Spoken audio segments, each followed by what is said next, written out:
மக்களே, நம்ம இன்னைக்கு வந்து கனவா மீன் எப்படி கழுவலாம்னு தான் பார்க்க போறோம். இந்த கனவால இந்த தொலியெல்லாம் எடுக்க முடியாது போல இருக்கு.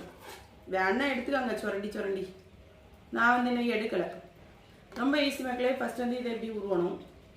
உருவி இதில் வந்து ஒரு கருப்பு போல இருக்கு பார்த்தீங்களா, இது வந்து கலங்கக்கூடாது. இந்த கலங்காமல் இப்படி பிச்சு எடுத்துடணும். கலங்குச்சின்னு வச்சுக்கோங்க, அதெல்லாம் ஃபுல்லாக கருகருன்னு ஆயிரும்.